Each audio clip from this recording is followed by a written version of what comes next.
Meeting Audit and Finance Committee to order. Leading off with our first hearing on the County Executive's budget proposal for 2019.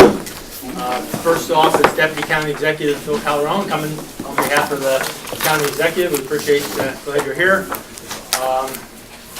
Why don't we go around, have the members introduce themselves, starting members of the committee. Mr. Clay, if you want to start, please. Audit and Finance Committee members. We play 12. Who else we got here?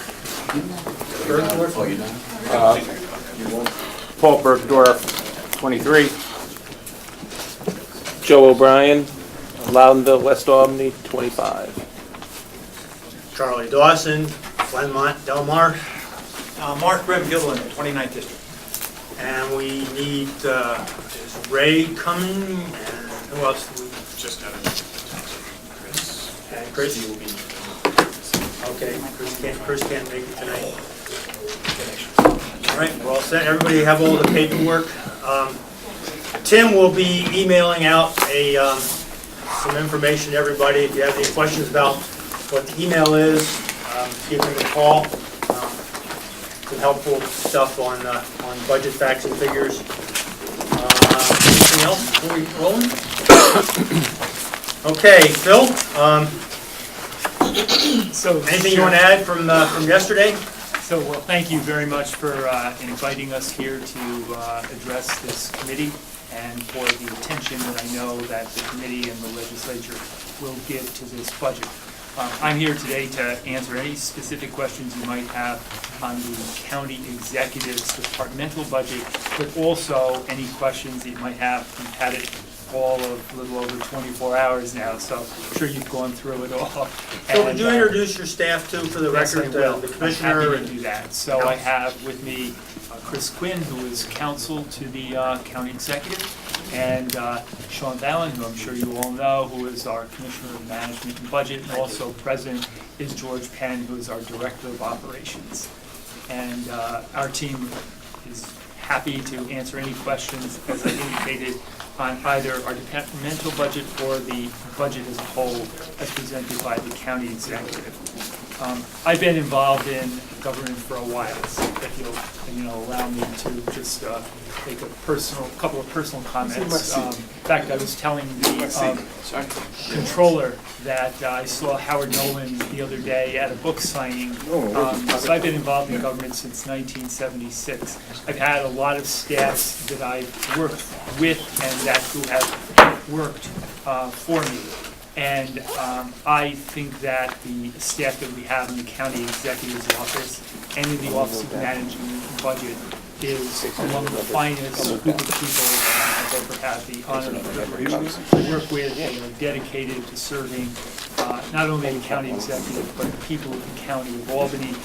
So I'm happy to be here as part of that team and to talk about this budget, which I think reflects the values that the County of Albany stands for.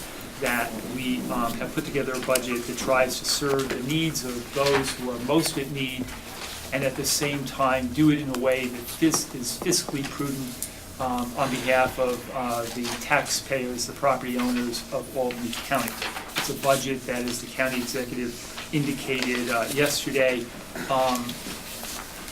maintains services, in some cases enhances services, like in the area of indigent legal services, and does it in a way that holds the line on the real property tax rate, and that we think continues a tradition that the county executive is proud of trying to do it without using gimmicks or one-shots, or that uses the county's fund balance. And in fact, one of the things that we take pride in is that fund balance, particularly since 2011, has increased dramatically. It's almost doubled in size, and that's a result of a lot of hard work by the members of the county executives team, as well as the members of the county legislature, who have shared those values of making sure that we serve the people of this county in a way that's fiscally prudent and responsible. So I'm happy to answer any specific questions that any members of the committee may have.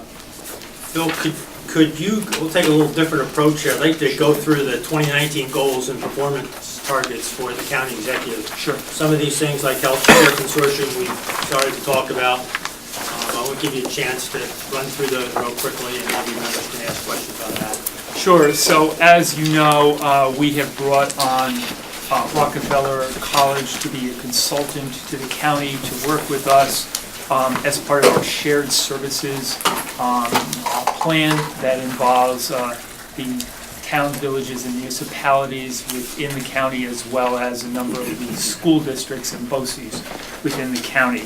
And part of the shared services plan, which projects, if fully implemented, somewhere around $9 million in savings, a major portion of that would come from the ability to put together a healthcare consortium.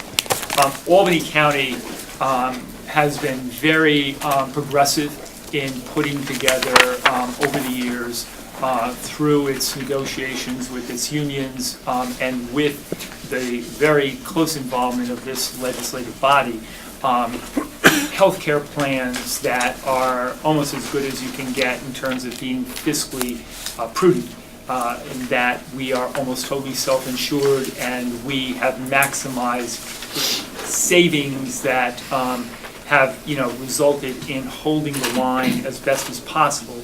You're always going to have increases in healthcare costs, but holding the line as best as possible on the dramatic increases that other municipalities have experienced that have not had as good a track record as this county has had.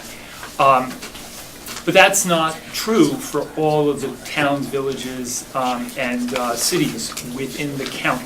And this healthcare consortium will allow those entities to take part in an effort that will, because of the size of our buying power with the health insurance products out there, to achieve significant savings over what they presently have in their healthcare plans for their employees.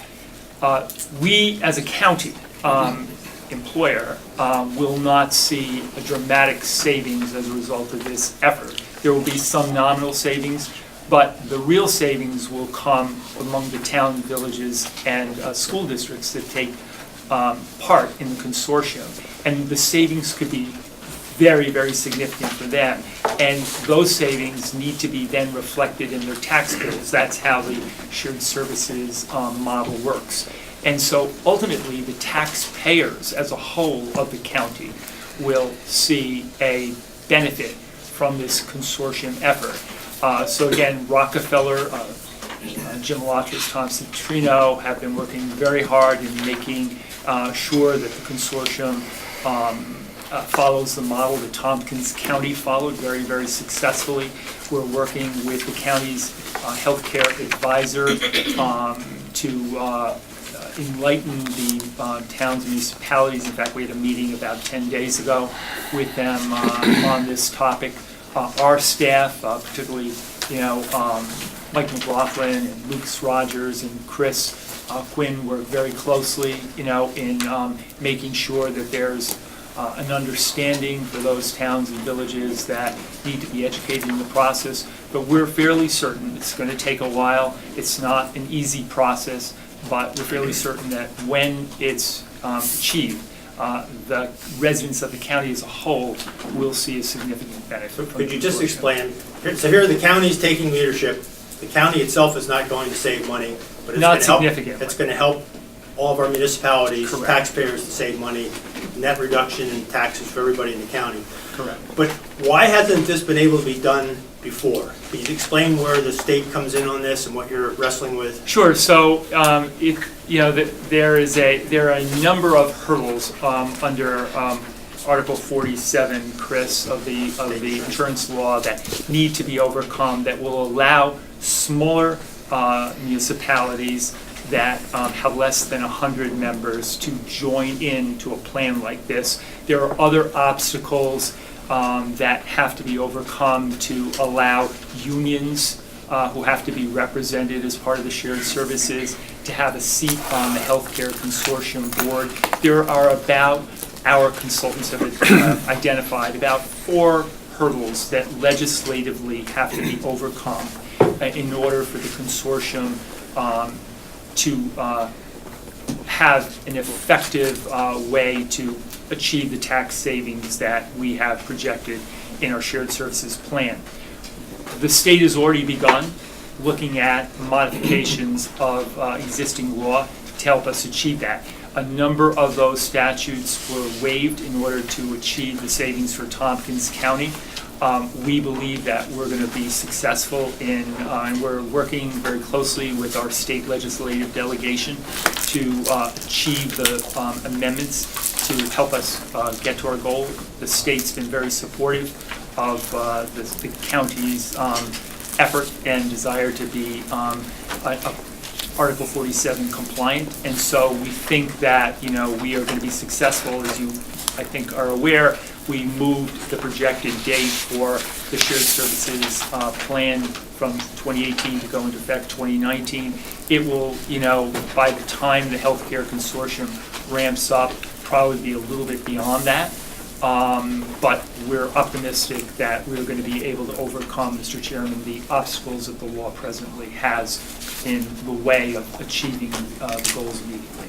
Do you want to go through any of your other targets, goals? So, you know, the county executive continues to work on implementing an equity agenda countywide, and we have in here the hiring in the Department of Human Resources of an equity agenda coordinator who will work with Human Resources in hiring decisions, in contracting decisions, and in a whole variety of ways, so that Albany County is a county that exemplifies the best in terms of making sure that all citizens and all folks who want to be part of the county agenda have an equitable opportunity to do so.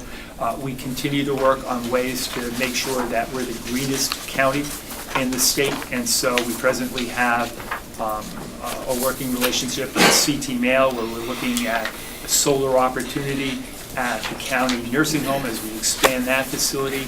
And we've asked CT Mail to look at other opportunities with other county facilities to see what solar options may exist there. You know, we just implemented, you know, bringing into the fleet electric vehicles, so we are looking at more ways and more opportunities to go green. We continue to fight the fight against big oil and oil trains coming in. Recent studies that have just been published within the past 10 days, 2 weeks, show that, you know, oil train and the delivery of crude oil from Canada into the United States has ramped up once again. The county executive has been a leader in this fight because of the danger that it presents to the Hudson River, to the most vulnerable neighborhoods within our county as a result of the Global Foundries facility within you know, the Port of Albany.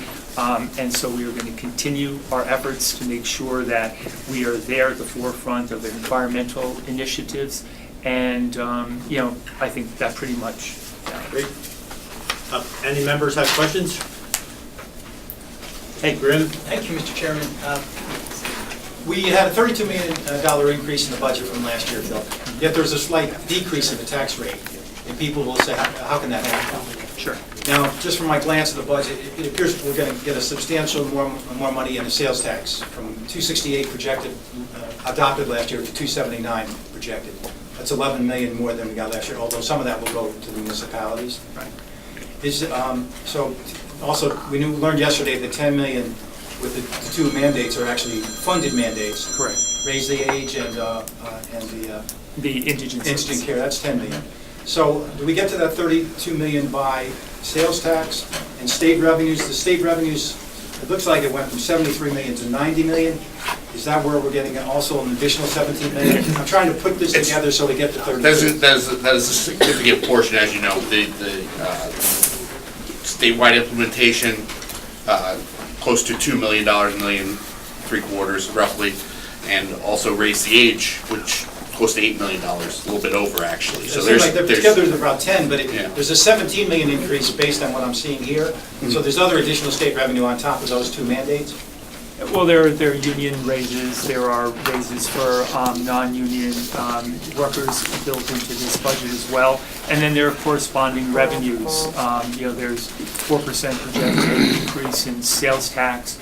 So, it's a balanced budget that does show growth, but does it in a way that, as I indicated in my opening comments, does it responsibly without using gimmicks or one-shots. And that, is able to, as you accurately pointed out, Mr. Grimm, holds the line on the tax rate. Because the tax levy, that is the amount of money we take from homes and businesses, is up about 2 million, even though the rates go down. Is that because- 1.6. 1.6, so Yeah. that's because there's more assessed value. That's greater That's an assessed indication value. of growth. Yeah. In It's the an county. indication of growth. I mean, we had the ability to, even staying under the cap, increase the levy even higher. But our goal was to maintain the tax rate, not to put an undue burden on taxpayers. And in fact, the rate's just slightly lower. And there are a variety of ways that you back into the rate by dividing the total amount of, the assessed value to the full value of property in the county. And so our goal was to stay within that rate, and that's what we achieved. So on October 24th, at our next Audit and Finance Committee meeting, we will have discussion about revenues following our regular agenda. So thanks for kicking us off on that. Sean, you'll be there, I'm sure, to help us. yeah, we can definitely go through that. Okay. Mr. Bergdorf? I have sort of a rookie question. The different columns in the budget, I thought I understood them until I got to 2017, I understand, 2018 adjusted. Yeah. I think I understand that's the base plus whatever changes the legislature has authorized. over Generally, the you're course of the adopted, year. and then what happens? What is every the year? difference between 2019 requested and then 2019 proposed? So in an effort to be transparent, we list the requested budgets from all departments as well as all separately electeds. So you have in there, and the requested, what each department may have requested or what the separately electeds may have requested, and that what we then are proposing as the executive in the executive's proposed budget. Agency request versus, County executive. Okay, so, but I mean, this is probably not an illustrative example, but for example, the salaries for staff here, some of them are the same, some of them have gone up. How do you, what, Are you on page 101, Mr. Bergman? 100 actually, 100? yeah. So you, as you see, like, we'll just for example. I mean, I don't mean to, I don't mean to point anyone out. I'm just trying to understand why some go up, some go, some stay the same. So the county executive, like the first line right there. Yep, My resolution is set for 3% increase over the previous year. So that requested, I mean, you can't really do anything. That has to be the request. okay. What we do is when we send out the cover memo of like, what, as a team or as a county we want to do, is that we don't have a non-union raise Built Okay. in, built in. So the next, because we don't know at that point whether Okay, we can so- afford it. so as you can see that's. Everything else goes in at the baseline as Correct. as to what it was Unless for that or contractuals. 2018 actual. Right. So like your Okay, collective all right. bargaining agreement, So if there's a staff or longevity or something, it's built in there or is it built in someplace else? it's generally built in the request if it's already been signed off on. if there aren't any other questions. How do you envision Any the, other questions from members of Audit and Finance Committee? Is District Attorney here? Is the District Attorney here? Yes. You on, Charlie? District Grimm. Thank you, Mr. Chairman. Are these the same number of employees, but now let's go from the general budget to the county executive budget. Same number of employees as last year? Correct. How many of these are there any that have over 2% pay raises? There's one position that is unfilled, and that the executive assistant position that is listed at $60,000. It was a $51,000 position, listed now at $60,000, and that is because we contemplate hiring someone who will be fulfilling the roles of an office manager. Just on the county executive, it goes from 137,203 to 141, 320. That's a 3% increase? Yes. All right, so that would be one of them above 2? But Yes. that's by resolution. It's set by resolution by the previous body. Previous legislature. Explain that to me. So I believe it's state law that you cannot vote on your own raises, so you set it for the next term. So, Was it 3% last year? yes, it's been 3% since Every year? resolution 451 of 2015, I believe. So that's why all the electeds are getting 3%, with the exception of the DA, which is set by state law. Correct. Yes. Any other? Real quick, how do you envision the interface between the Equity Agenda Coordinator and our MWBE and Affirmative Action staff? I think they're going to work very closely together. There are similar goals, but the Equity Agenda Coordinator will have an opportunity to work not only with county departments, but hopefully with other agencies and partnerships that the county deals with on a regular basis. All right, thank you. For the members, we're going to have a special meeting on the 30th on workforce issues, and we'll be able to address a lot of these issues. I just want to, on the equity, if I could, Mr. Chairman, just to give you an example, Mert, and I want to credit Bach Region Act in our office for this. We asked the County Zoning Board of Appeals, when they sent us their bylaws, to incorporate a provision dealing with the concept of equity within the bylaws. They were enthusiastic about it. So they have worked with Bakri to amend their bylaws to include a provision that whenever any developer comes before them on any project that has to be reviewed, they're now going to look at that project through the prism of an equity agenda. And the Capital Region Planning Commission, this hasn't been announced yet formally, but the Capital Region Planning Commission, as a regional commission, is now looking at implementing a similar change to their bylaws. And so I want to credit the county executive and Bakri for that initiative. But the equity coordinator will work with groups like that so that hopefully we spread what we're doing here to other groups, organizations, and governments throughout the county. Thank you. Thank you. Thank you, Phil, Chris, and Sean, and we look Thank forward you. to working with you on the budget, and I'm sure you'll be available for any of our many questions. Anytime. Thank you.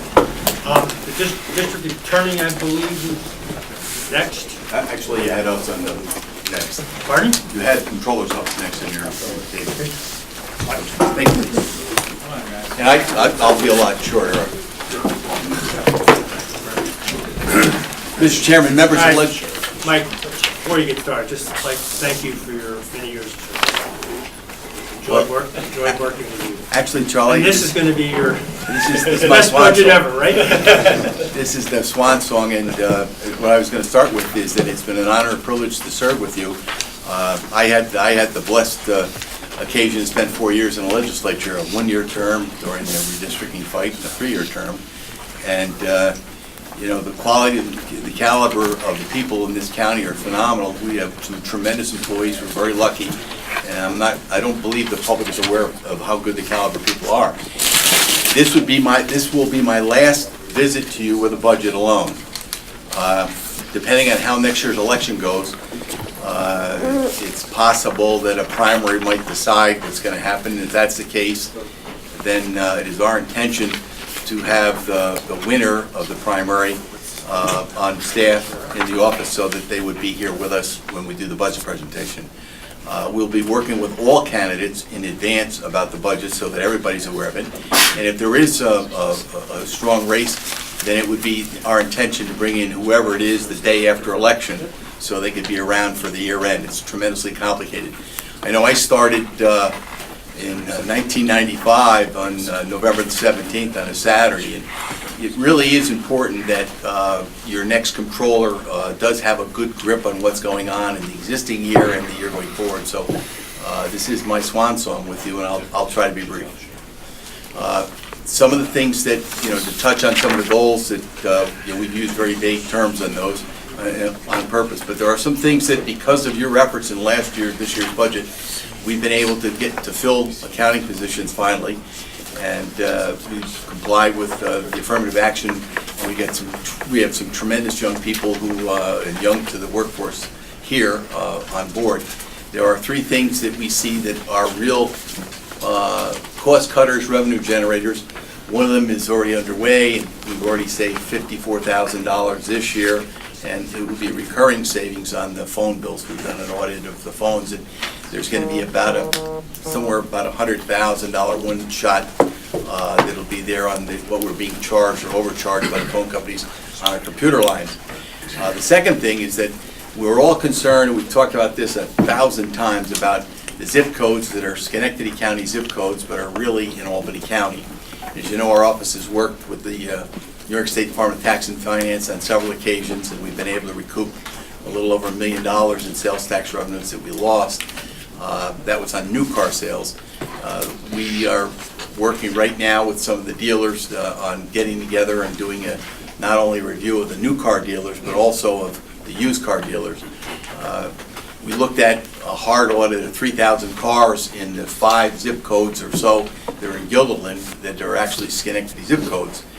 And out of that 3,000 hard count that we looked at on new car sales, about 780 of them were miscoded. About 730 of them were ours, and there were roughly 39 or 40 that belonged to Schoharie County and a couple to Schenectady County. So it was a net result of over $1 million, and we think that going out and working with the dealers on that, on making sure that we get our appropriate share, will be helpful. In addition to that, those auditors will also be going to all the stewards, all of the retail, all of the shops that are in those contested areas, and to see what we can do to get that. And we've been able to claw back some of those revenues from other counties. It's in the prior period adjustments on that, so we see that as something that is good. We're also working with Commissioner Latina on looking at some innovative ways to help finance the vehicle acquisition process and also the preventive maintenance process. And we look forward to working with the consortium efforts. I think that there's a tremendous benefit that should be earned by the villages, cities, and towns, and that is something that will make a huge difference to the 6 villages and to all 10 towns and 2 of the cities. So that's something that we look forward to. We've been working with the county executive and the sheriff on an audit report on the E911, and the numbers are pretty solid there, that you can't afford to do a giveaway. There was a really good decision made by the sheriff and the county executive about 7 or 8 years ago to bring in the early adopters. That's not going to be possible as we look towards working on our shared services programs with other E911 folks. With me tonight is Chip Dott, one of the deputies. He's the deputy in charge of auditing.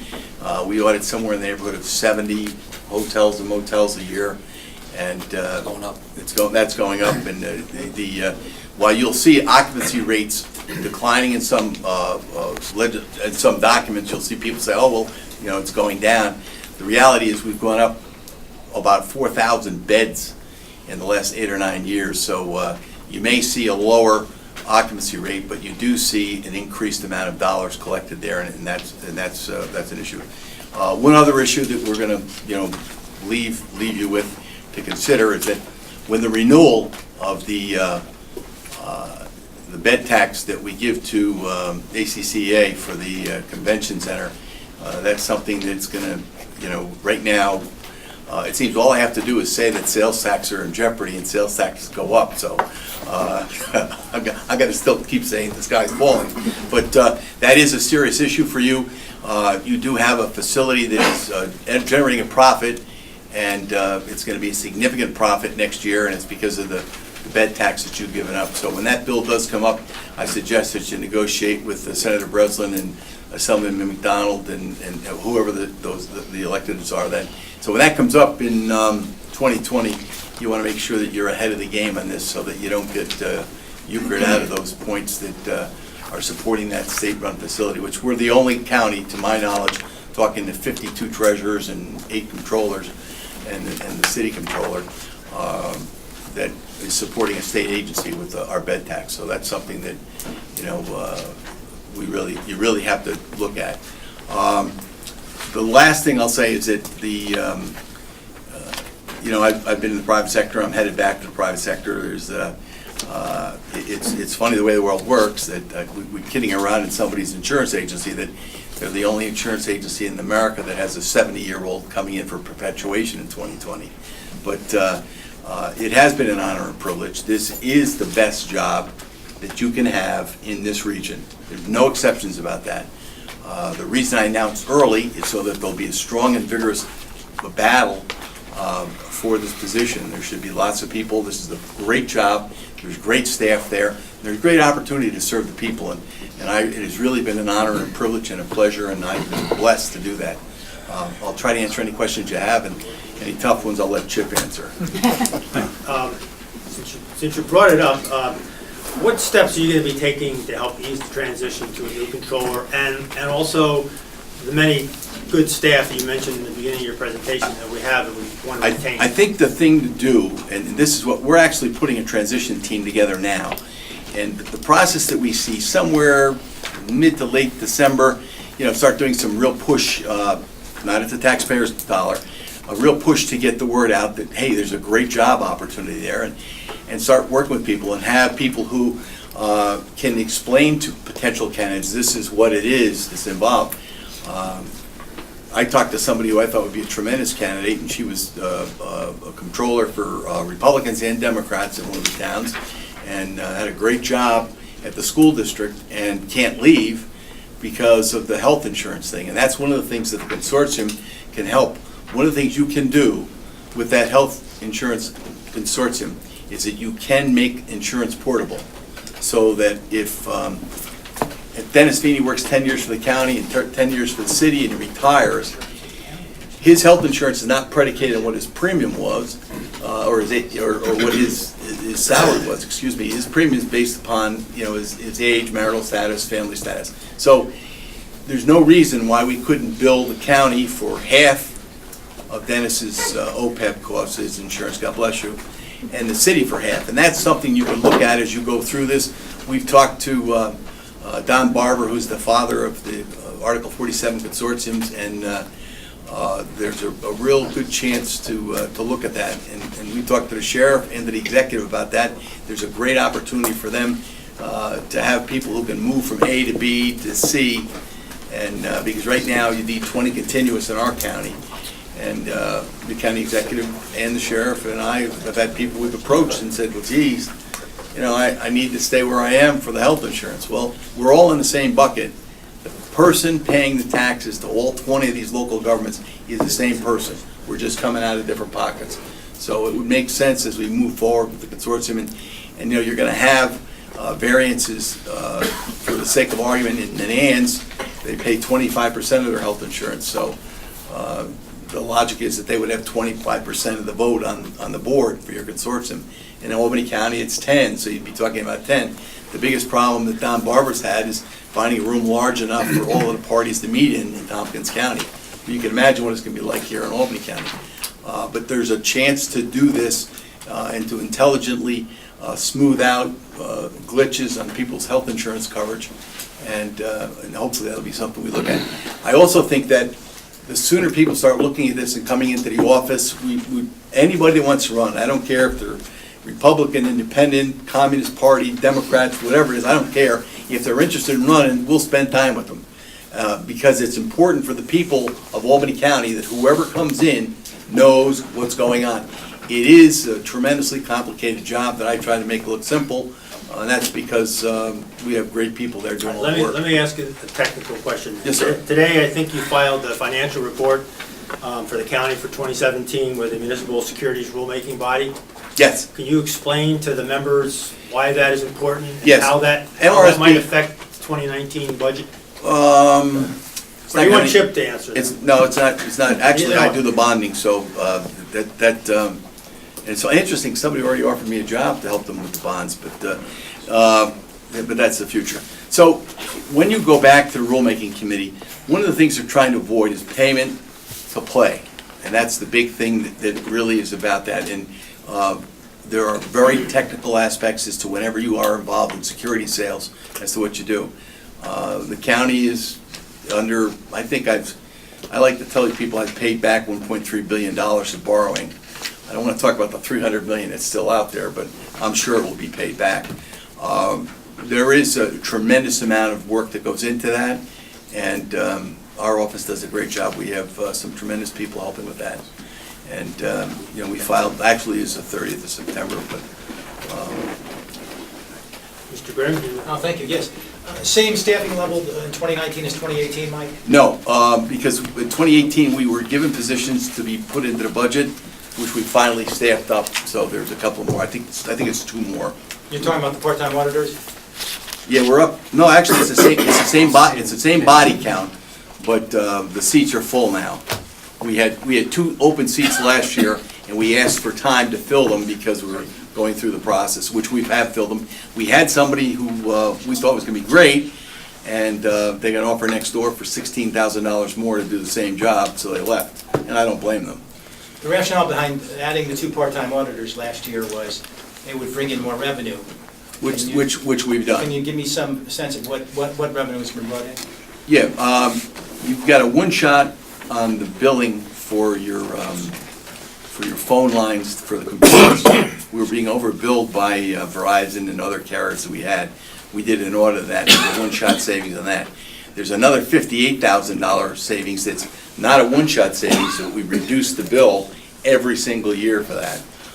There have been dozens of other things that we've done with the hotel motel tax. There are people who have cheated on that or haven't been prosecuted, and we've brought additional funds in on that. So we've more than covered the cost of those positions and the fringes. What are they going to be doing in the future? I beg your pardon? What are they going to be doing in The 2019? big push is going to be car sales, used car sales as well as new car sales, and the other is the retail. That there's a potential that we're not getting our fair share on those zip codes, because you've got close to 28,000 people in those affected zip codes, and that's a significant percentage. I'm We just want to make wondering sure if we the get. sales tax is being collected at all. in any I'm sorry? case. I said, I'm wondering if the sales tax is being collected at all. Oh, no, they're being collected, they're going to Schenectady County. No, I'm talking about people paying cash and not Oh, paying well, cash sales, yes. Paying sales tax, period, regardless of where they're paying. That's, I'm sure that's. Chip, have you looked at college students, and have you audited their residence, where they're from, and if what school they're going to? Because this was an issue a few years back. We haven't had too much problem with that. We've actually had a better relationship with Hudson Valley. We have 2 people that call us all the time when they have issues. If they don't see something that looks close to correct, if they see it something that just jumps off the page that they don't like, they call and actually come back to us and say, hey, can you tell me what you have for this? And then we work with finance, because finance has some of the records because they went through them. Each town, city, village, you can go there at different times to actually fill out your certificate of residence. You can also do it at Hudson Valley. Hudson Valley, and you can do it in the finance department here. Hudson Valley has a very big draw of bringing them there because the kids already know where they're going and it's easier and there's free parking and everything else. A lot of people still come here for finance, but we're having less and less problems on that. Finance has done a good job. We've worked with Jeff Neal and Finance on this, tightening up the procedures on that getting out. I will say that you have a problem. I mean, if you look at the Schenectady Community College, why they left, they were going to put an accounting course in, a couple of accounting courses here in this building. We would have drawn significantly from just within the accounting workforce for these courses. And at the time, Nancy Zimfer vetoed that and said, no, you can't have those courses here because you might actually reduce attendance at Hudson Valley. So the system is rigged against us on that. I don't think there's $10.5 million in this budget. 8.5, roughly 8.5 goes to Hudson Valley. And we have no vote on their board, by the way. 10.5 that the county taxes are paying that we don't have to pay, we're paying on behalf of our municipalities. That's This correct. is a cost that we could, On behalf of the taxpayers in those right, municipalities, so I yes. just want to make sure that, The other thing we're worried about is that Hudson Valley's putting dorms in. So we're not sure how that's gonna work when they open those dorms up. Yeah, I think we're gonna have an issue, and I think the law department will be able to help us with this, because the law, educational law is very clear. If you're in the United States for 6 months, you're entitled to free, the tuition. So, we're gonna have an influx of people that are gonna drive that number up, I believe. The other side of it, knock on wood, I don't wanna say this, but knock on wood, there was a smoothing of the rate increase levels with Hudson Valley. Other community colleges in other parts of the state have had a much bigger increase of, I wouldn't say premium, but an increase of tuition. As you know, we pay a third, state pays a third, and the student pays a third. That's how community colleges are funded. any other members have a question? Mike? Thank you. On the zip code problem, Dr. Yes. Wallace. interested in that. 123 is the Schenectady zip code. Correct. Mostly. But if you're saying it laps over Yes. to Albany County Home. Yes, Now, I happen to know the one to Lowell also laps over. yes, it does. The big population, yeah. Is there a clear line, because this is post office stuff, is there a clear line? It's interesting you should say it, because we've had several meetings with the Postal Service, and they are the most uncooperative branch that you would ever I've have. tried with it. Yeah, their answer to everything is zip +4. What's happening, though, is the New York State Department of Tax and Finance has agreed to start looking at instituting software that was put in Florida 10 years ago when we brought this up, so that when you punch in, by the way, if you punch in the star right now, you punch in your address, 47 Judson Street or 31 Bonham Street, it shows the county. And that software is available on the governor's webpage for STAR. It's a very easy program to put in, and the retailer can do that. But if you don't look at it, it's hard to do that. And we didn't have the staff to do that, so, we have some really excellent young people and new to public service person.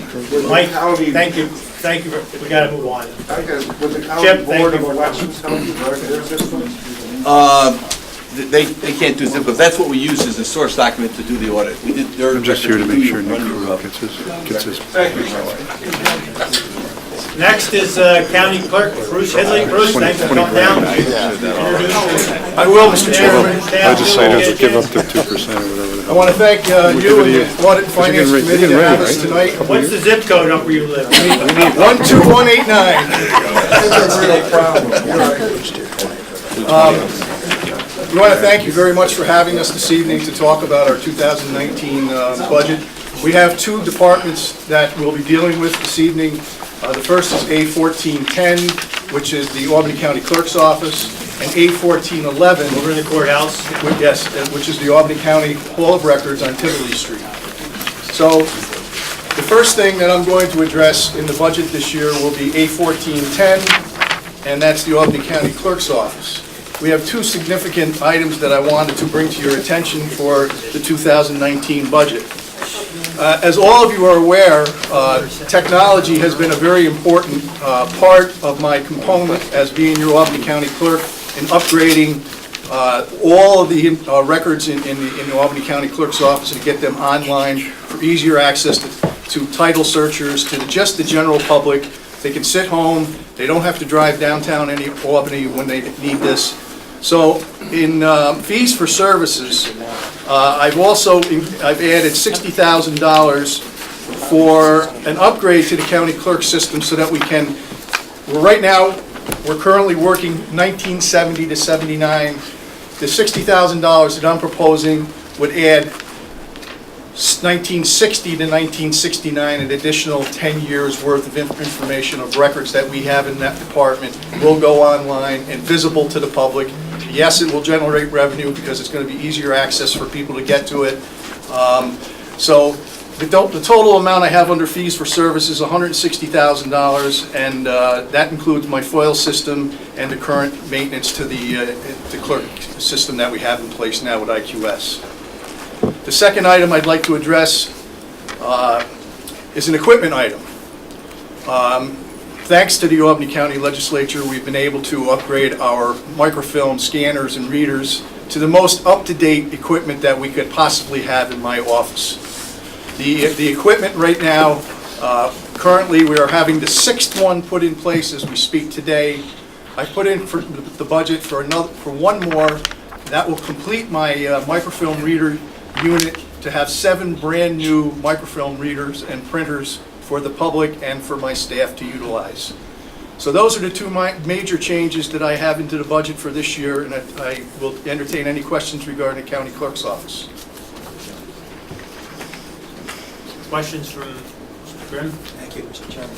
I'd like to point out that the clerk's office raises a lot of revenues for the, tell roughly how much you raise a year? Well, that kind of depends upon the market, Mr. Chairman. Right. It can go from 600 to $1 million. Bruce, I noticed that not all the races are the same, and by the way, you had the same number of places last year? Yes, we do, sir.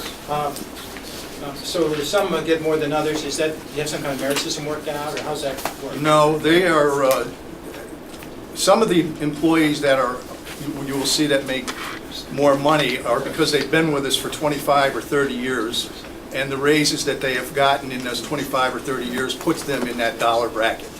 When they're hired at the union contractual rate of whatever that is.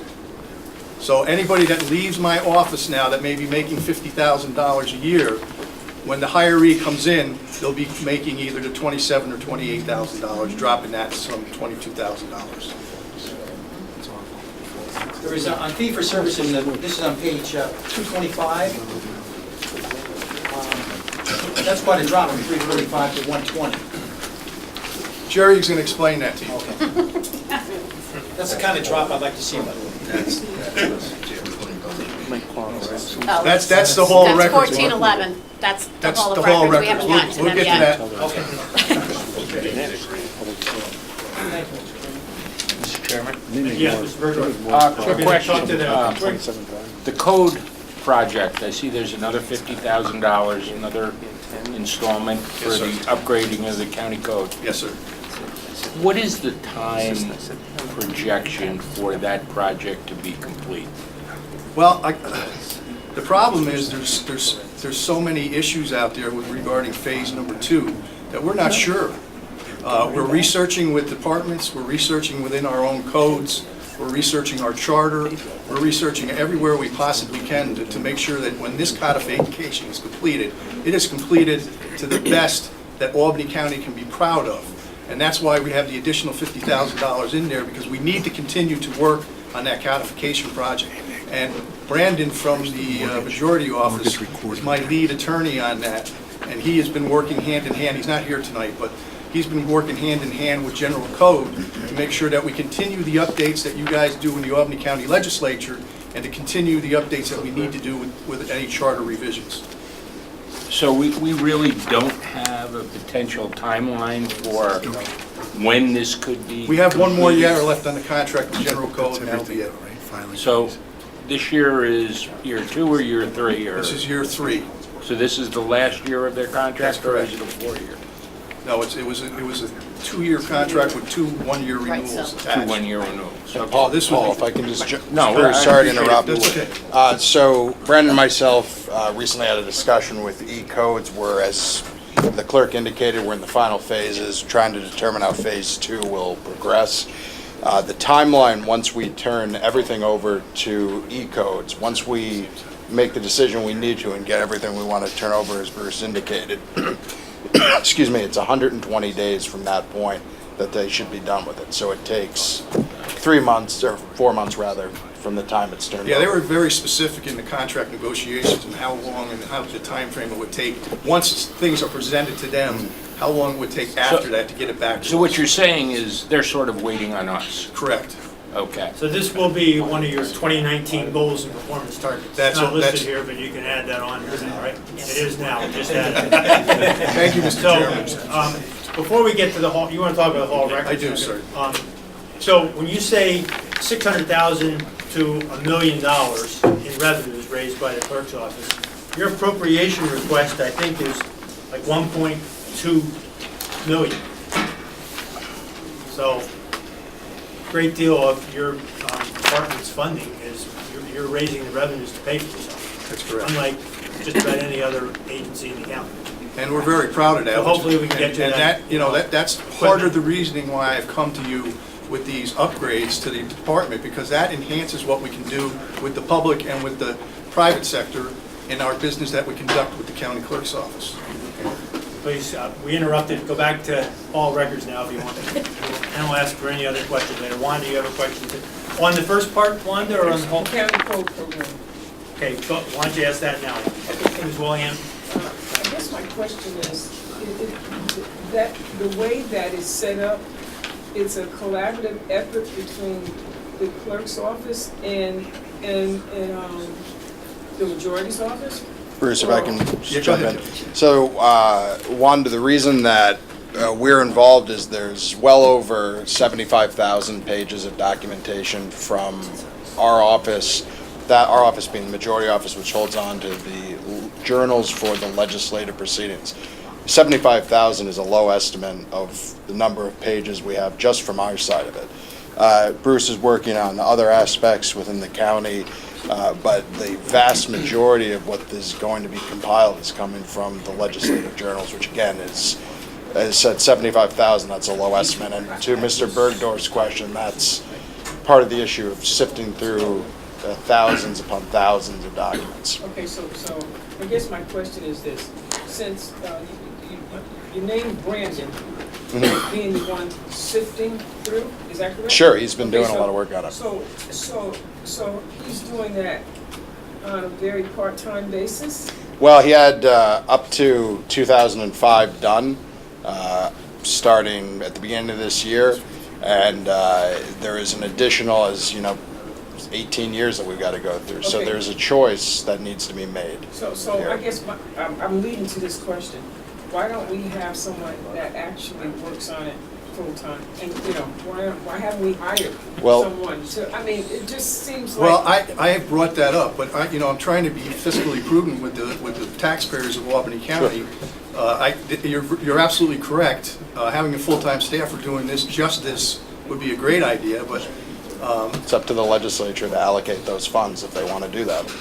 Gotta ask this first. And so as each year drags on, as we go from, you put in 50, Brandon will we're throw in in the second 10,000 year of his own of a salary. contract Correct. that was how long?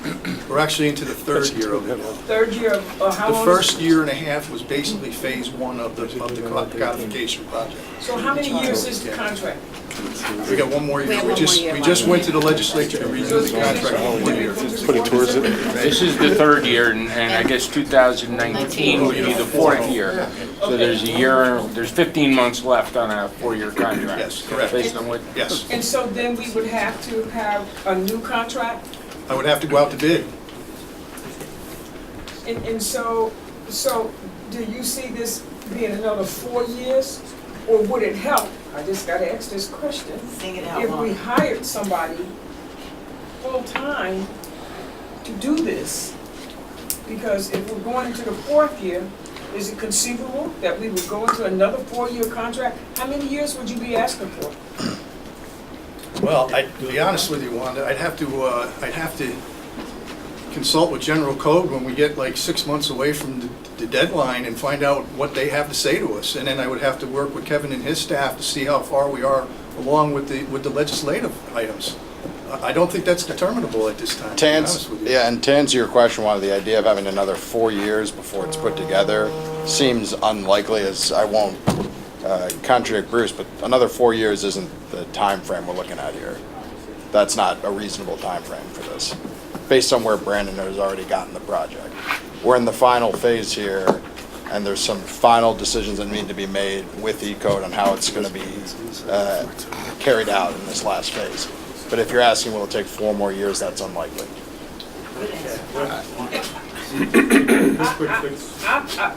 Okay, so that's unlikely. Well, I guess the question that I am asking is, if we actually hired somebody whose responsibility was to do that, that would determine the length of the new contract.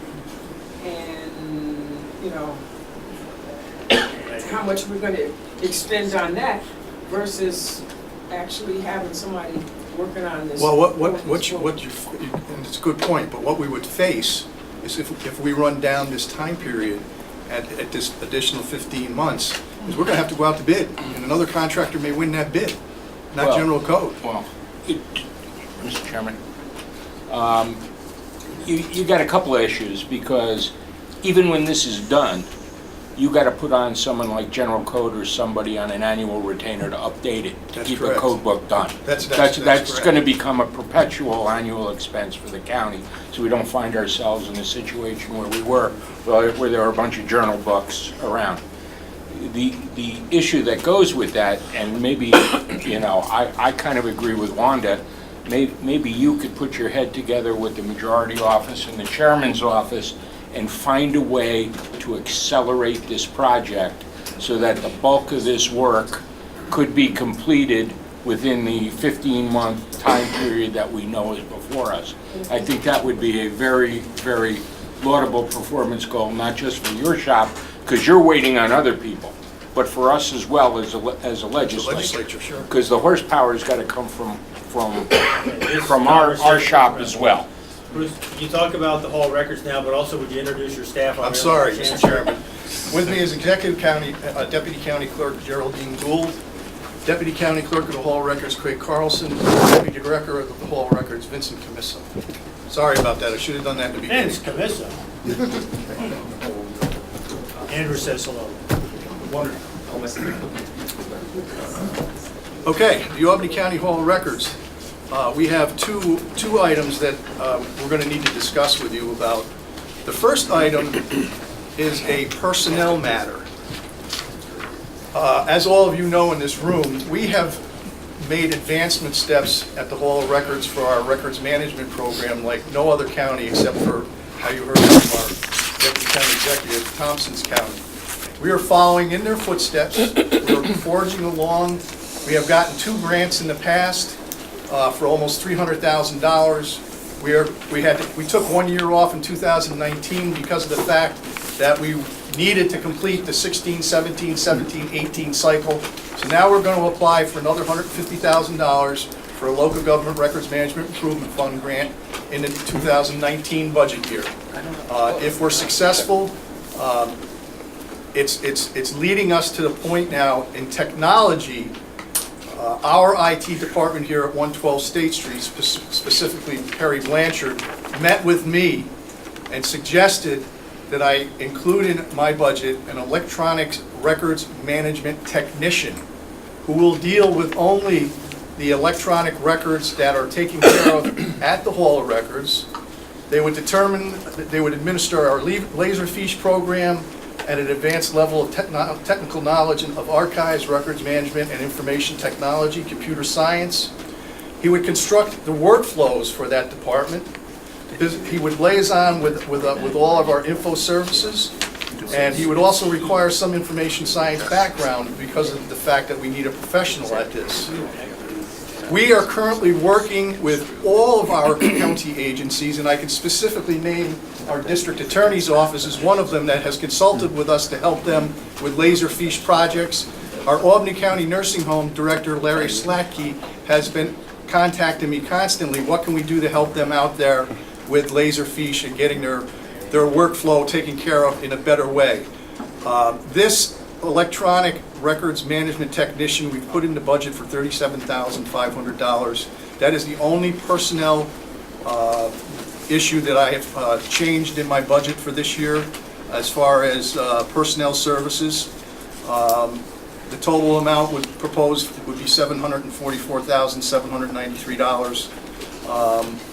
This is very vital to me, and I implore your colleagues on audit and finance to please include this in my budget. It's a way that I'm going to be able to work with my county agencies, my city, town, and village agencies that we are working with on shared services programs. I have Rensselaerville looking for help out there. The town of Colony is looking for help. We have so many agencies out there, and I'm not the guru when it comes to telling you about cloud storage or any of that stuff. It's up there somewhere, that's all I know. But this records management technician is very important and be very vital to us continuing working with our own county agencies. And that would, if you're looking for that line item number. No, we got it. You got it? Okay. Where is it, sir? 37.5.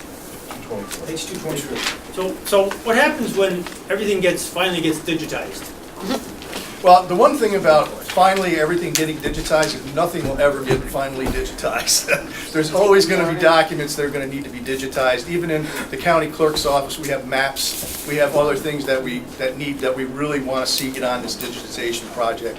And Vincent can tell you a little bit more about, you know, our They have to move on to other things. our goals. Yeah. Thank you. Basically, this position's necessary to run the Laserfiche software. This software was chosen in consultation with Info Services 2 years ago as part of a grant that we wrote.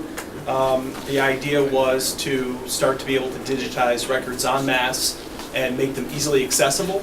But not only that, to start the trend toward going paperless. I don't think it's reasonable that we'll ever go entirely paperless, but to start in that direction and lead to a cost savings for the county. As everyone knows, we just had a physical expansion of our facility. We're trying to slow down the growth rate of paper. So this is a step in that direction ultimately. What are you doing as far as security of these records? Security is, right now, the security for it is handled through Laserfiche and General Code, as well as county IT. So it does receive regular updates as part of our annual licenses and subscription to those. Thank you, thank you. Any other questions from members, Audit and Finance, other members? We never answered the original question. What was your original question? Fee for services went from 345 to 120. That's on page 225. Right. We included the grant money that we had received from the local government records management improvement fund of $150,000. We didn't apply for a grant, so that dropped that fees for services. Doug? Digitization of your microfilm records, is that being done? Yes. I didn't know what Yeah. In general, yes. We digitize record series that are in the archives that are public. We digitize from film and from the originals. That's also being done as part of the grants right now. We're digitizing deeds from 1935 to 1970 as part of the second grant we received from the state. And just to give a sense of how much efficiency this is built in, what used to take almost an hour to pull the record down, digitize it, or photocopy it, send it to the county clerk's office and get it to a customer, and then put the book back, because we're in a warehouse. It took almost 45 minutes to an hour. Now we can get it done in just a few minutes, just by having them digitized. They're not even in Laserfiche yet, they're en route. That's the whole process that someone like this position would actually facilitate and keep going in the future as more records are added to the repository. Thank you, Bruce. Thank you for your staff, and thanks for the work you do. One more item. Under fees for services, I just wanted to let you know that we incorporated a $30,000 cost for carpeting. We went to Karen Storm and off a New York State vendor contract. We got a $30,000 quote from a vendor. I've asked for that $30,000 because the carpeting at the Albany County Hall of Records is almost 25 years old. We're literally duct taping the carpet together. We've had cleaners in to come, expert cleaners to come in and clean it, and it's just not, we just can't get it clean. You worked with Karen, that's good. I did work with Karen, yes. Thank you very much. Thank you. Now, I think next we got the district attorney. That's what we're using. Thank you for being flexible. We've had some shifting around here tonight. Appreciate it.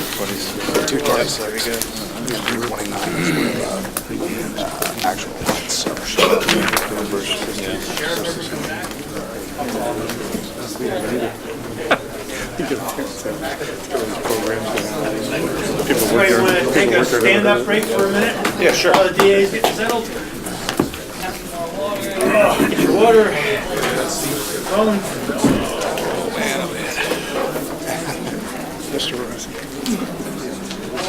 Seventh inning stretch, right, Paul?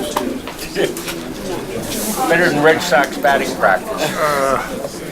Yankees went out short. I was there Monday night. Oh, man. I thought they had brutal. It was brutal.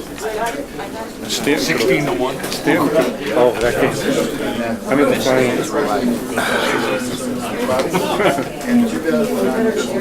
I hate going to a game like that when it's over in the first or second. You ever been there when they're down 8-0 in the first We inning? left at the end of the 7th inning, around 11:15. And we're on the way home. And I was excited when Romine started pitching tonight. They're out of pitch. It was 14 the last time he pitched. I thought the last game they had it though. I thought if Stanton, he could have walked. He swung at teams with 3 pitches in the dirt. Or no, 2 pitches in the dirt and 1 right over. But no, something you gotta have a team that hits singles and doubles. You can't do it. What's going on? Take a look at the Red Sox. They got more guys who bat. Hey, everybody all set? 270 and 300. David? Guys, what do we got? 2 guys. Please do the introductions and start things off with your staff. Thank you very much. Thank you, and thank you very much for providing us with this opportunity to be heard. I'm here today representing the Office of the Albany County District Attorney. My name is David Soers. To my left is Heather Orth. She's more familiar to you. You recognize her as our liaison. To my right, we have our Director of Investigations and Operations, Chris D'Alessandro. To my right, we have our Chief Assistant, David Rossi. And here for all information that falls outside of investigations, budget, prosecution, we have Cecilia Walsh. And we'll be very happy to take your questions. Cecilia, you want to stand up a second there? See you back there? My remarks this evening are very brief, as I'm sure you have a lot of questions. First and foremost, the state of public safety in Albany County is strong. We had been engaged with a variety of different offices in crafting our proposal to you. Began earlier this year. Of course, during that period of time, we certainly were confident in the numbers that we had submitted. As many of you know, this summer was an unusual summer in the sense that we had more homicides in one of our communities than in years past. It has taught us, as a result of conducting those investigations, to think perhaps a little more forward. As a result, we have changed our numbers a bit to reflect what I believe is our growing needs. As you know, there's been a greater clamor for technology, for the use of body cams from our police departments. Earlier this year, one of our larger police departments rolled out the use of body cams. We anticipate other agencies in this coming session, this coming budget season, to be rolling out theirs. And just to give you an idea of what that's like for us, if all of you in this room today were wearing body cams and this presentation lasted 20 minutes, some might say it's just a 20-minute video that we would have to watch for that one prosecutor, but it's actually 20 minutes times the number of people here wearing body cams. And that's outside the cameras that you'll find in dashboards and police cars, as well as other surveillance equipment that might belong to a proprietor or even belong to the city of Albany or whatever town. So as a result of the growing need to be able to review that information, to also provide that information to council and also provide that information to the courts, our budget is augmented in one way, and that is we've requested funding for criminal evidence technicians that you'll see in subdivision 2 of the paragraph that we've provided for you.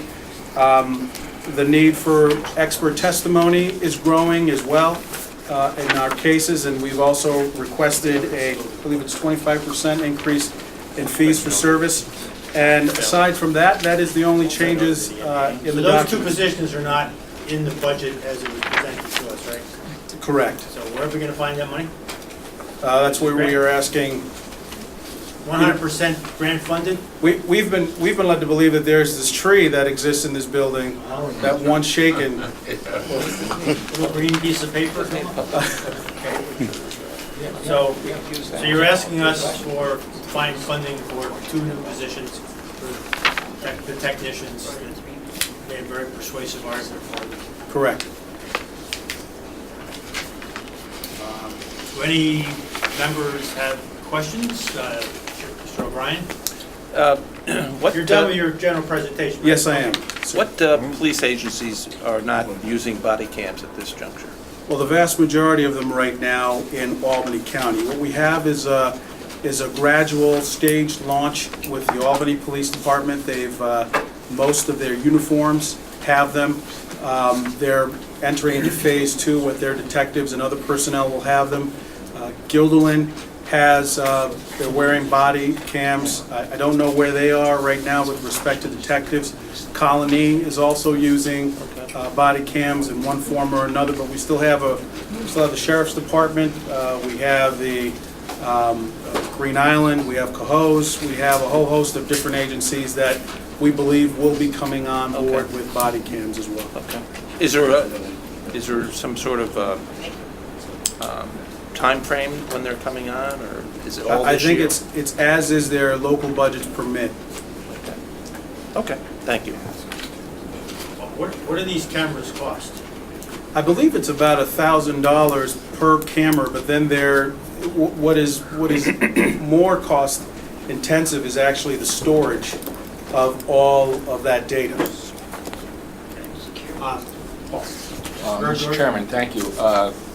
Attorney Suarez, I had the privilege to be on one of your grand juries this year, and I firsthand saw the archiving, the struggles that your DAs face trying to pull up the relevant sections, the lack of technical help, and I can't imagine what it's going to be as all these agencies come online, because I think that is the frontier where this is going. Evidence will be digital in nature, and it's absolutely critical. We witnessed many drug buys and where people were wired and had cameras, and that evidence is very compelling and very much in insistence of what we do. So I just wanted to say I've seen it firsthand, the needs of your department, and it's pretty strong. I appreciate that, sir. And I would also make available the opportunity for anyone here, if they wanted a presentation of what a traditional, what we would call buy and bust or any case would look like. I would invite you to come into the office and we would do that for you. But we would also engage in showing you the production of every one of these tapes as it becomes presentable.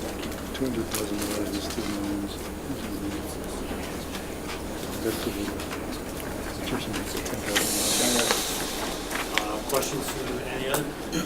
Thank you, Mr. Chairman. Mr. Soares, good to see you. Good to see you. Wouldn't you be able to maybe find some of the money for this from some vacant lines for those 2 tech positions?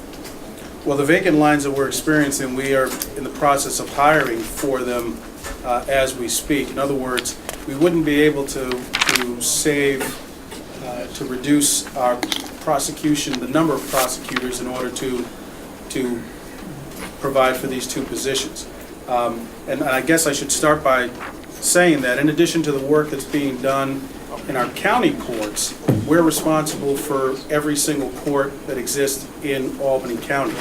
To the extent that we are in Rensselaerville, we are in Colony, we are in Guilderland, and the current composition of our ADAs not only fulfills the needs that are being addressed right now in town with our felonies, but those bodies are essential to conduct our work outside of our felony units and into those town courts.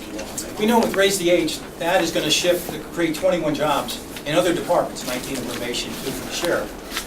That has to mean there must be some reduction in workload in the DA's office, given that those 16 and 17-year-olds are now going to be somewhere else. So won't there be some reduction in workload? Raise the Age doesn't impact our work at all, as most of the youth that come before an Albany County Court or an Albany City Court, those cases are diverted. They're not prosecuted like we would be prosecuting adults. What this process has done with Raise the Age is it's placed 16-year-olds who commit a certain class of cases in the jurisdiction of family court. However, if those 16-year-olds commit what I would call adult crimes, those cases are still prosecuted by us. So it doesn't reduce our workload. You have a clothing allowance, what is that for? What's that? Clothing allowance line on page, Clothing allowance line is a contractual obligation that we have as a result of our investigators being members of the union.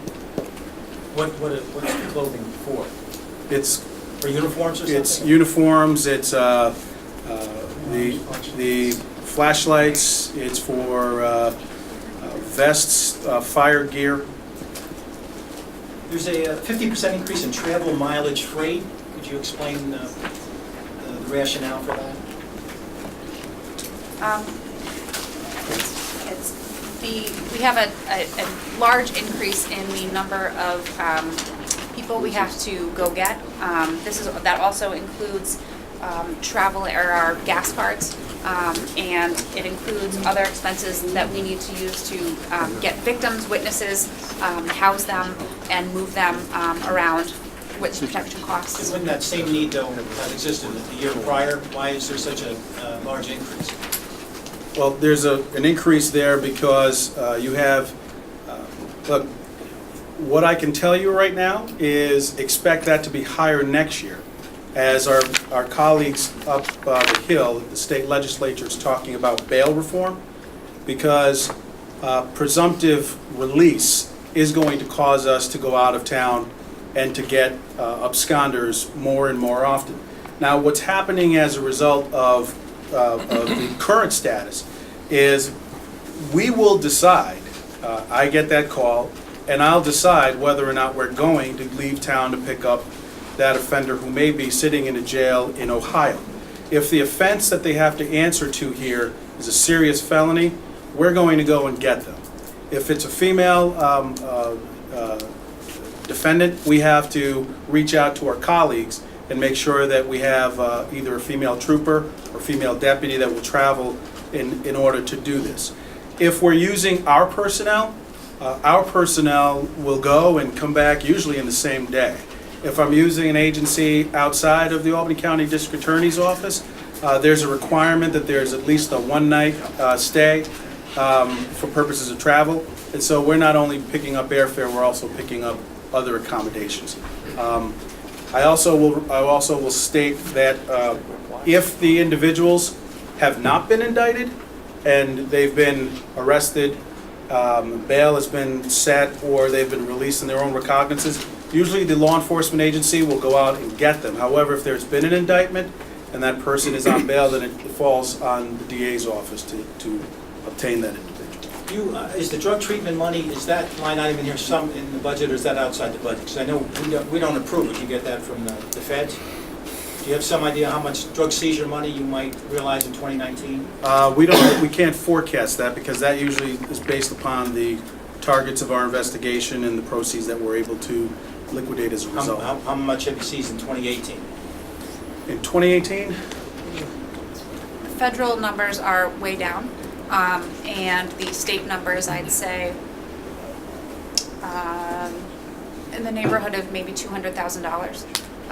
But we get to keep a third of that, so.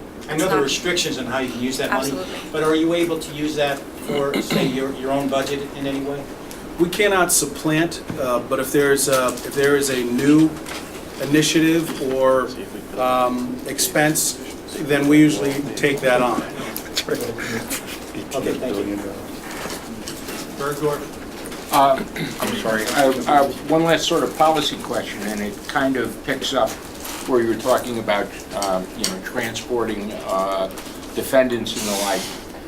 I know when I first came in, I had some tours of the jail, and I had some conferences with Bruce Higley about the use of video conferencing to cut down on defendants having to be transported back and forth, etc. And it seems like everybody says they're willing to do it, but somehow it hasn't really taken off. And I kind of see the main players being obviously the judges, the DA, the sheriff, and the defense bar. What can we do as a county to encourage video conferencing, which will cut down on sheriff's overtime, your people traveling, and those sorts of things? Because I'm told the facilities are all there and ready to use. Well, the facilities are there, and I believe that when the building had gone up sometime in 2006 and 7, it was wired for that exact purpose. And so it's not an issue with respect to having no infrastructure. It's not an issue with respect to not being able to afford the technology. What it is, and historically it's been an issue with defense counsel and the courts. And I know that I'm being taped, so I can say this emphatically. You know, when a defendant demands an appearance, there's a reluctancy on the part of the judiciary to deny that appearance, even though the vast majority of times that defendants are being transported from Albany County Jail to the building is simply to do this, which we should be able to do without having to go through that process. But what we're also discovering, and I think you can take that up with the public defender, is that it's one of the few times that one of the opportunities that the public defender does have to sit and talk to their clients. So those are issues that are beyond our control. In other words, we are prepared to do just that, but you would need the cooperation of the public defender, and you'd need the cooperation of the judiciary. Well, at least we can ask the public defender when they come before us what it would take to encourage that. I don't know how we deal with the judiciary.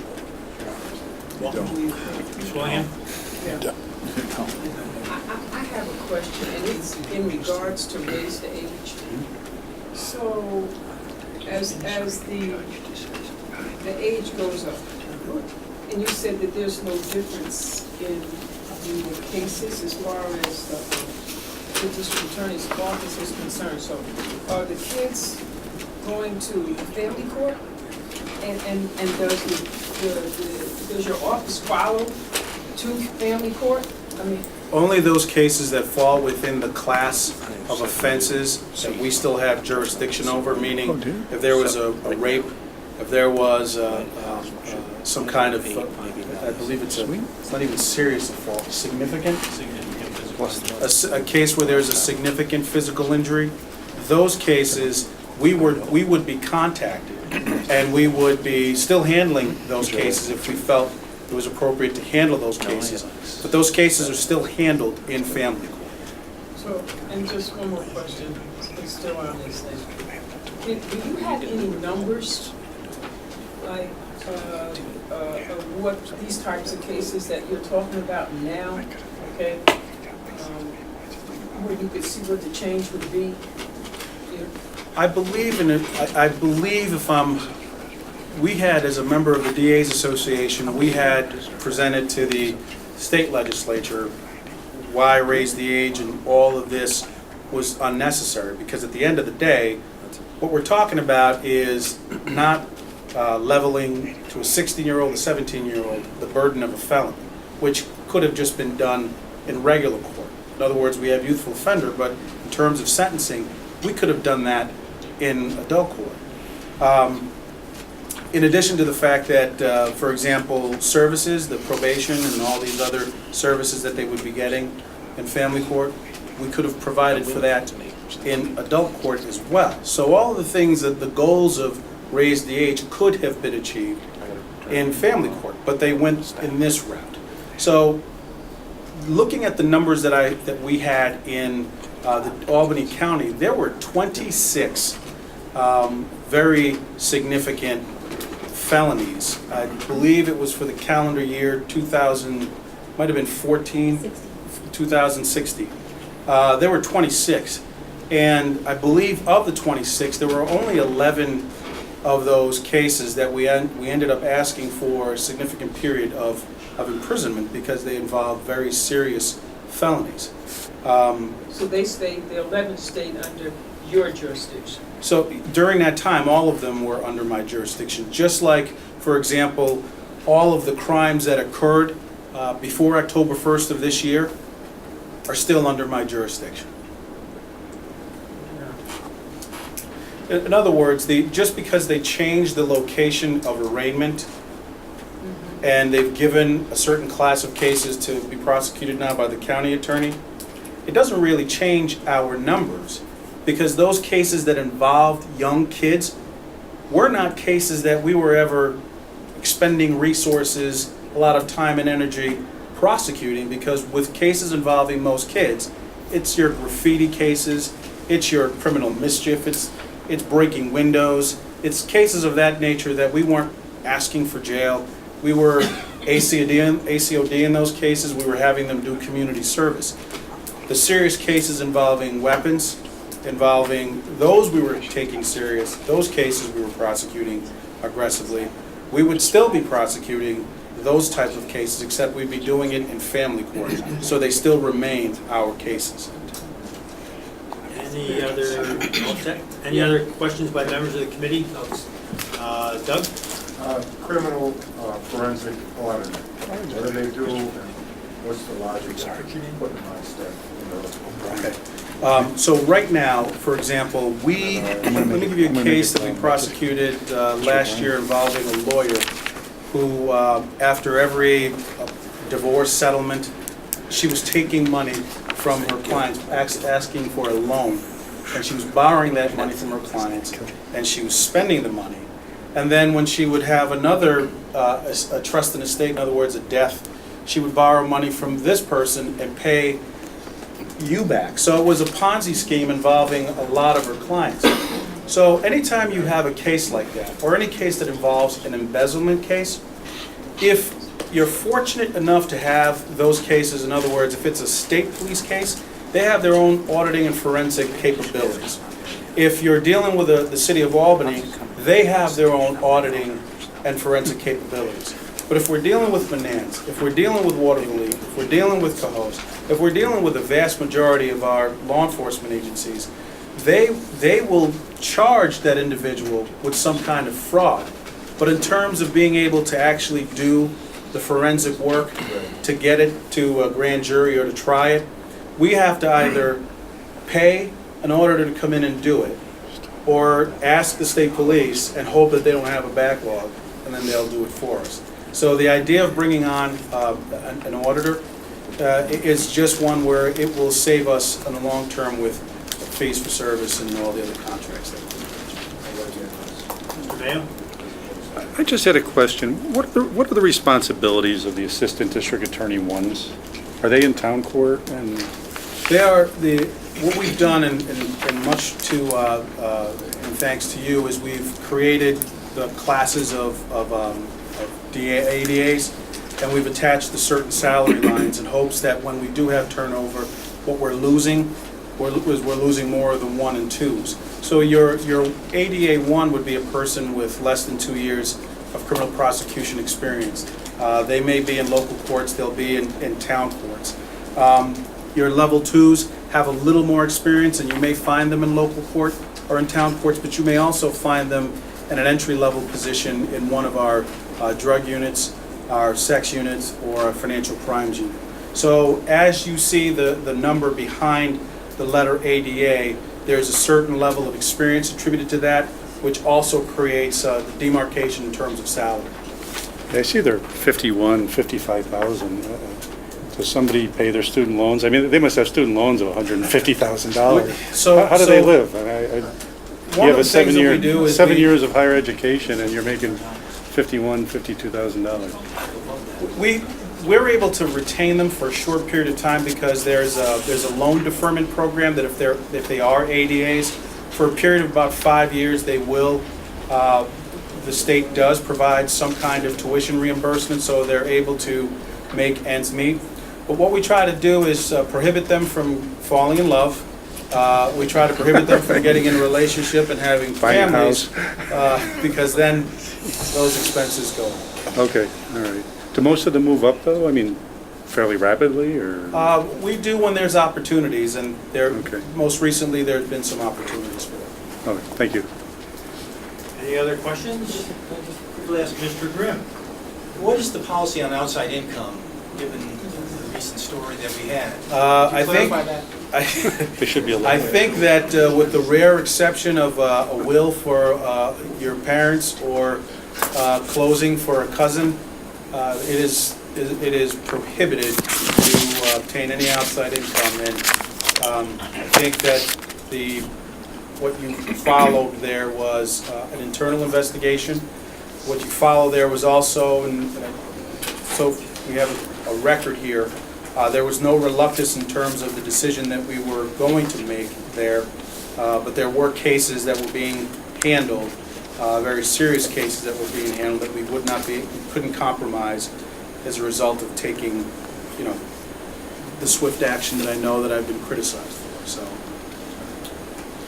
Thank you, Mr. District Attorney. Thank you. thank you very much, Doctor. And any other questions, we'll be more than happy to provide responses for at a later date.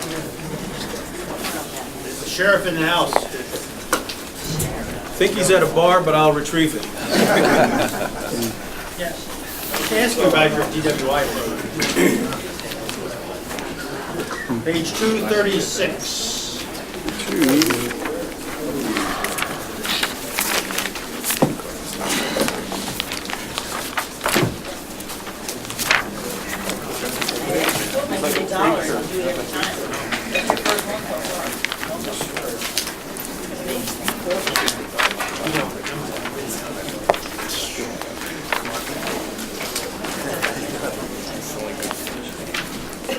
Sheriff Applewood, the floor is yours whenever you're ready. You can also introduce staff. Not to see it.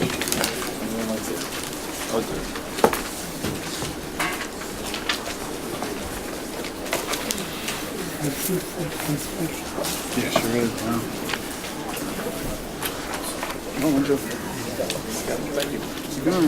Oh, I can't see anymore. Right?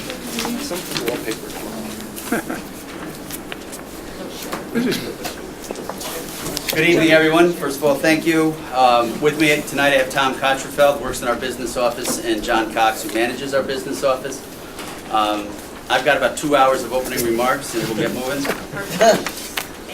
I'm serious.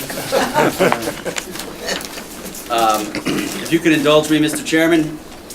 Sheriff's Office this year has an extremely modest increase of 1% in totality for all divisions of the Sheriff's Office. This doesn't come easy considering the increase in demand for service, which is adding approximately 15,000 calls annually to the demand. We've been able to balance conserving tax dollars with providing a high level of service to the residents of Albany County. Our EMS division is once again generating more revenue than expected. This division is fully reimbursed by the towns it serves. Our call volume is increasing exponentially, and it seems to be the trend for the past 3 years.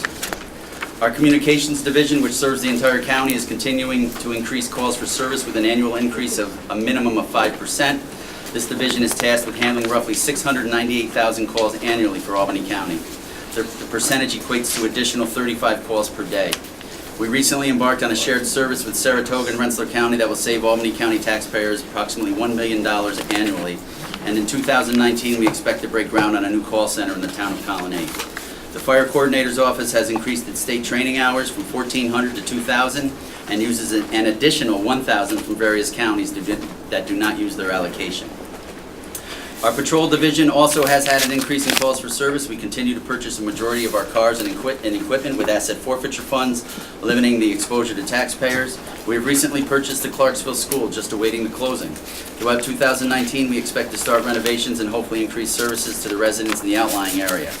We are also building a large storage building for our equipment, which will be paid for asset forfeitures as well, which is an exception to the Department of Justice. They have made it special dispensation for this one occasion. 3 school resource officers were added this year, which will generate revenue for 2019 fiscal year and provide ever-needed security at our most vulnerable places, our schools. Our inmate workforce conducted approximately 2,500 hours of cleanup throughout our community, equating to roughly $30,000. Our Corrections Division is continuing to do amazing work. As many know, we received 300 detainees at the county jail in July. The number has since gone down to 190, and early next week we expect to receive 25 more. This has placed Albany County on the map as treating immigrants/asylum seekers as human beings and not criminals. We have delivered them medical care, balanced diet, have partnered with Albany School for legal representation, guidance, and referral services. Some incredible stories have arisen out of this project, and our success rate is well above the national average thanks to our great partners at Albany Law, Immigration Coalition, and several law firms that have traveled to our facility from all over the Northeast. Incidentally, this project has also produced a golden nugget. Our expected revenue this year for Borders was projected to be $3.5 million. As of September 30th, we've exceeded our projected revenue by $1.7 million and expect to hit over $7 million, probably closer to $8 million by the end of the year. In 2019, we are running with 37 correction vacancies, which saves the county $1.45 million and another $1.25 million in fringe, totaling $2.7 million to the taxpayers. We also anticipate having border revenue of $4.2 million in 2019. Additionally, we've recently negotiated an incredible phone contract agreement which nets Albany County a minimum of $2.4 million over the next 3 years, with $1.2 million coming in early 2019. Furthermore, with the commission rate we negotiated, we feel $600,000 for each year after. It will be significantly higher. In 2019, we've added 3 new positions at the facility and deleted 3 positions, which was completely budget neutral. I do have small merit raises in this budget for some of my central staff, and an IT member has a salary increase, which again was self-funded. Basically involves staff picking up additional duties as a result of a decreased workforce. The Sheriff's Office is projected to bring in $7.9 million in revenue in 2019, not including the ambulance recovery grant service or any grants, which to me is misleading revenue. So basically, I feel we've done our part in keeping costs down and providing the most proficient level of service to the taxpayers of Albany County. On a side note, I would be remiss if I didn't say that the programs that we are running are lowering recidivism, therefore saving tax dollars as well. Some of our programs have been nationally recognized, and our population, less the Borders, is evidence of that. I'm almost done. As far as additional requests, I would ask the legislature that we explore the steps necessary to set up communication services for the detainees utilizing the funds that were generated by their incarceration. I believe this is a small ask considering the return. If we reinvest just a portion of this windfall, we can continue to make Albany County not only a fiscally responsible county, but also a county that displays compassion, kindness, and mercy while accomplishing our mission of public safety. Additionally, due to an error on my behalf, 8 members of my command staff were omitted from budget increases. This total is $17,480. I would ask permission to reinstate those merit increases, which I can again self-fund, no additional money to the budget. Lastly, with the current detention project being a model program for the entire state of New York, if not farther reaching, I would ask the legislature to consider using some of the revenue to pay for a staff attorney that would be sourced to a local legal not-for-profit. It would be in a grant fashion and would once again let the world know that Albany County is a caring community and can lead the way. Funding can be used to create a county-level New York Immigrant Family Unity Project. It's a public defender type position modeled for immigrants detained within Albany County. By providing funding for the staff position, it would expand capacity of prisoners' legal services, and the current recipient of the funding for the Albany region, who represents all detainees in Albany County facing deportation in Judges in Batavia. These immigrants are not eligible for services through current PLS and have had to rely on volunteer attorneys traveling to and from Albany to represent them. As transfers continue to come, it would provide assurance of representation and care for these particularly vulnerable detainees. Thank you. That was, for 1/8 of the entire budget of the county, that was a tour de force. This is our best budget that we've had in 7 years. Questions from members of the committee? Is it that late now? Questions from non-members of the committee? Mr. Mayo? Has Brad Roy's position been filled, Captain Brad Roy? Tomorrow morning at 10 o'clock it will be. Okay. He told me he was irreplaceable. I was just wondering. We replaced him in 30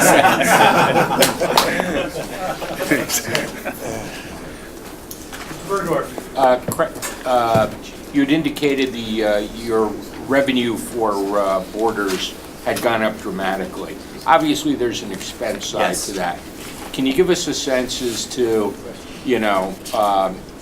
what the increase in revenue was and what your sort of straight line expenses were? Right. Obviously, with the increase running this year, I've been running almost all year with 40 vacancies. All right, which at the very low end is 1.6. Add another $1 million for benefits on top of that, you're at $2.6 million. Needless to say, taking on 300, my overtime is going to be over budget. All right. We total close to $8 million. I would imagine take another $1.5 million off of that. for the overtime, to repay the overtime line. So we're still talking probably netting around 3.5 million after everything that's been budgeted. Food costs are covered, medical costs are covered, no increases there. It's going to be strictly personal services. So income over expenses is about 3.5 million because of Clear, this. on the extreme conservative end. Phenomenal. Thank you.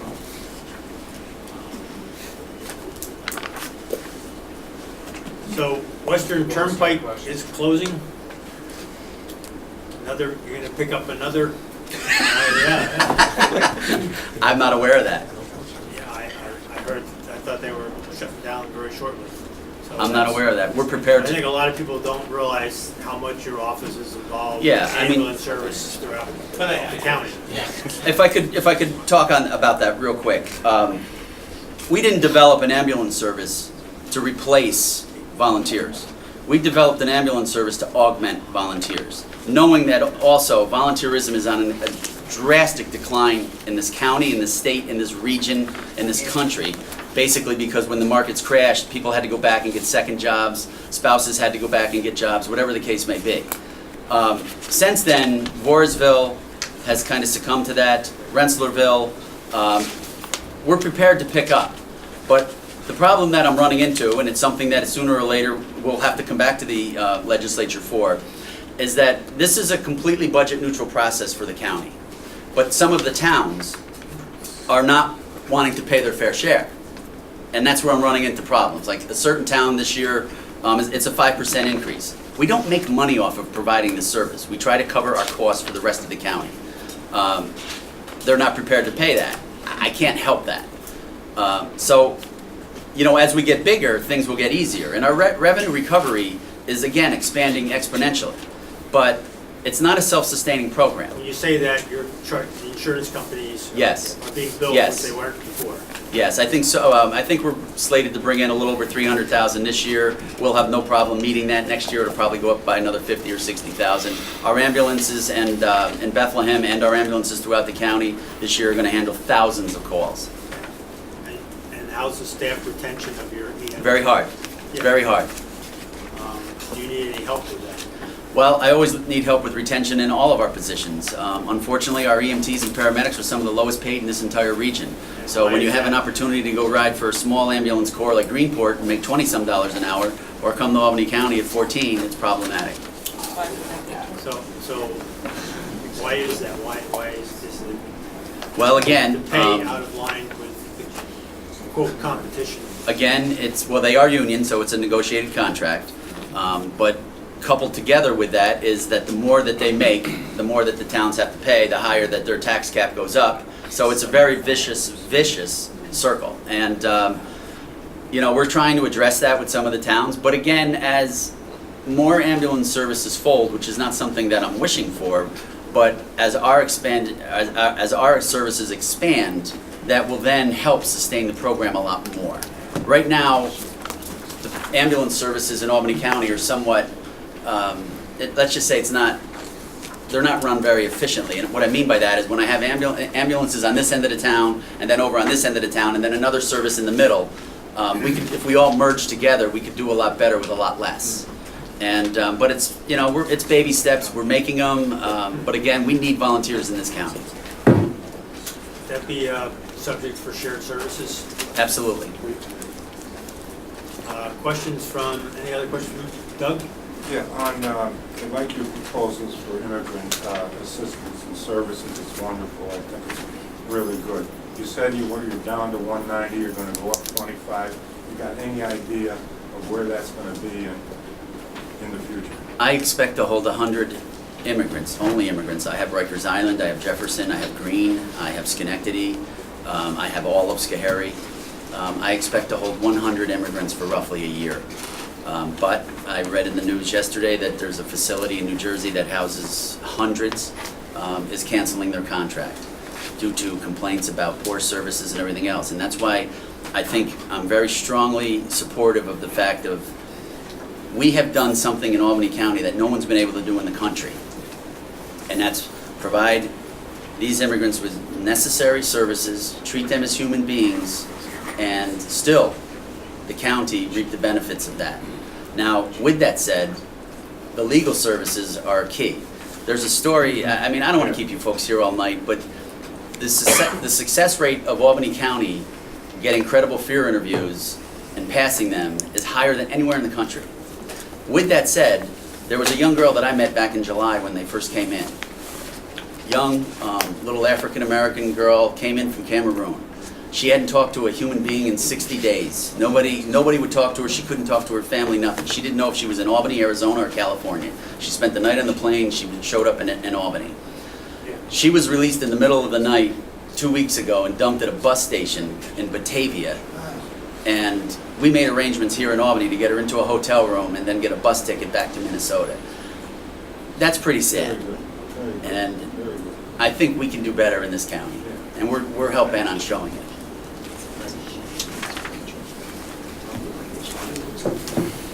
Any other questions? Well, Sheriff Apple, thank you very much for Thank you. the presentation tonight, staff. Let's adjourn.